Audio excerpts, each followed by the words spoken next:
जब माँ आद्य शक्ति की स्थापना होती है, माँ जगतजननी को जब विराजमान किया जाता है, या चैत्र नवरात्रि में, शरदीय नवरात्रि में, आषाढ़ी नवरात्रि में, आदि पौष नवरात्रि में हम हम जगतजननी जगदम्बा की जब स्थापना करते हैं, या हम नूतन घर का प्रवेश करते हैं, या गणेश जी की स्थापना करते हैं, या कोई दुकान को प्रवेश करते हैं, या कोई शुभ कार्य करने के लिए अग्रण्य होते हैं, तो हम कलश की स्थापना क्यों करते हैं? आज शिव महापुराण में शुरुआत में अपन शिव और पार्वती की यही संवाद को लेकर चले। आखिर कलश में ऐसा क्या है? कलश के अंदर आखिर ऐसा क्या विराजमान है कि 33 कोटि देवता उस कलश के अंदर आकर बैठ जाते हैं? महाराज, आप कोई यज्ञ करने जा रहे हो, आप कोई पोथी पुराण करने जा रहे हो, आप कोई अच्छा कार्य करने जा रहे हो, तो ब्राह्मण देवता कह देते कलश की स्थापना होगी, कलश की शोभा यात्रा निकलेगी, कलश यात्रा निकलेगी, कलश विराजमान होगा। और आज हर की पौड़ी पर, प्रयागराज में, या उज्जैनी में, नासिक में जो बड़े बड़े कुंभ के मेले होते, कुंभ का मतलब भी तो कलश से होता है। उसकी महत्वता क्यों? उस कुंभ की, उस घड़े की महत्वता कहां से प्रकट होगी? शिव महापुराण की कथा कहती है महाराज, भगवान औघड़दानी शंकर स्वयं आद्य शक्ति जगदम्बा से कहते हैं कि जगदम्बा तू क्या चाहती है बोल। तो जगतजननी जगदम्बा कहती है कि जहां मैं हूं वहां शंकर है, ये आपने कह दिया, पर जहां शंकर है वहां पार्वती का होना जरूरी है। उसके लिए सिद्ध करने के लिए एक स्थान ऐसा बनाया जाए जहां पर शंकर विराजमान है और शंकर के साथ पार्वती विराजमान है। तो शिव जी ने कहा, पार्वती उसके लिए मैं तुझे एक सुंदर कलश का निर्माण कर देता हूं। ब्रह्मा जी कह रहे हैं, नाथ इस सारे ब्रह्मांड को रचना करना है, कर दूंगा, मना नहीं है, पर रचना करता भगवान ब्रह्मा जी कहते हैं कि मैं संसार को एकत्रित करूं, उससे पहले 33 कोटि देवताओं को मुझे एकत्रित करना, और सारे 33 कोटि देवता एक जगह पर आकर विराजमान हो जाएं, ऐसी कोई व्यवस्था करना।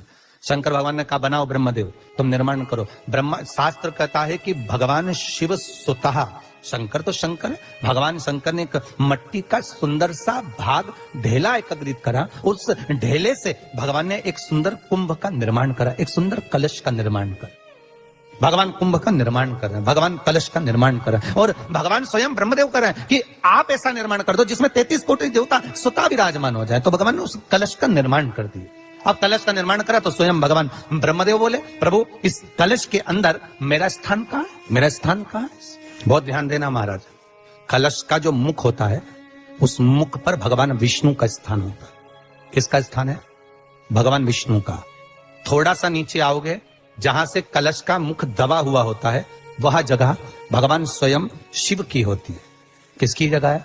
भगवान शंकर की।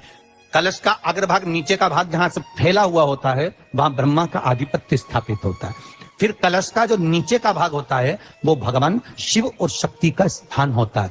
कलश के बाहरी भाग में, जहां पर बाहर का हिस्सा होता है, उस कलश के बाहरी भाग में 33 कोटि देवताओं को भगवान शंकर ने लाकर विराजमान किया होता है। महाराज, भगवान शंकर 33 कोटि देवताओं को निमंत्रण देकर उस कलश में विराजमान कर। कितना सुंदर लिखा है देवी भागवत के अंदर कि जहां कलश की स्थापना होती है, उस जगह पर किसी देवताओं को बुलाने की जरूरत नहीं होती।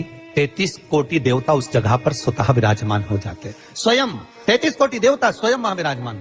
अब कलश मेरा प्रतिबिंब है, ये तो कहा। कालदर्शी कैलाशी शंभू के पास में उस समय पर कामदेव की धर्म पत्नी रति भी है, जिसके नयनों में जल भरा हुआ। शिवजी ने पूछा, बोलो रति, आप और यहां जब आपका पति जलकर भस्म हुआ तो हमने वर दिया था आपके पति को कि ये भगवान कृष्ण का पुत्र बनकर मिलेगा आपको, फिर क्यों आप यहाँ पर आई हो? क्या हो गया ऐसा? प्रभु, बात इतनी सी है कि मेरा पति जब आपके नेत्रों की ज्वाला द्वारा जलकर भस्म हो रहा था, उस समय पर वो आम के पेड़ पर बैठा हुआ था।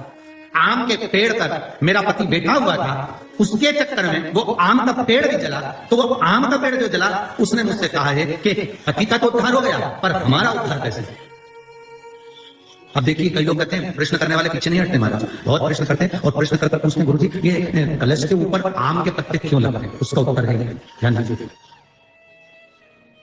प्रश्न बहुत है तो उसके उत्तर भी बहुत है, बस उसको समझने वाला चाहिए। और आप लोगों को तो आज बहुत बहुत भगवान ने कृपा करी है, जो आप पहले दिन ही कलश की स्थापना होगी और पहले दिन आपको ये ज्ञान हो जाए कि बच्चे पूछे कि कलश क्यों रखा जाता है, कलश के ऊपर आम के पत्ते क्यों लगाए जाते हैं, कलश के ऊपर नारियल क्यों रखा जाता है, कलश के ऊपर 9 बार मोली क्यों बांधी जाती है, मोली मतलब अच्छा नाड़ा 9 बार क्यों लपेटा जाता है नारियल के ऊपर, कलश के ऊपर जब रखते हैं। कलश के ऊपर जब जब श्रीफल रखाता है, नारियल रखाता है, तो उस पर 5 बार 7 बार मोली नहीं लपेटी जाएगी, तो 9 ही बार लपेटी जाएगी। 5 या 7 बार लपेटते हैं तो कहते हैं कि लक्ष्मी की छिन्नता होती है, और वो 9 बार लपेटी जाती है तो भरपूर लक्ष्मी का भंडार। भगवान बोले, अब आप आई हो रति, ठीक है, मांगो क्या चाहिए, बस इतनी कृपा कर दीजिए कि आम के वृक्ष का भी उद्धार कर दो। शिव जी ने कहा हम वर प्रदान करते हैं रति। जहां शिव और शक्ति है, जहां 33 कोटि देवता इस कलश के अंदर विराजमान होंगे, उस जगह पर स्वयं कंठ पर जहां पर मेरा निवास होगा, उस जगह पर ये आम के पल्लव अमृत के तुल्य माने जाएंगे और इनका निवास हमारे ही हाथ में, हमारे ही हस्त कमल में विराजमान होगा, हमारे ही हाथ। अब आम के पल्लव को बाबा ने विराजमान किया। अब आया है उसके ऊपर क्या रखते हो, श्री नारियल, ठीक है। नारियल कौन, अब उसका भी प्रसंग शिव महापुराण में, स्कंद पुराण में बड़ा सुंदर है, ठीक है।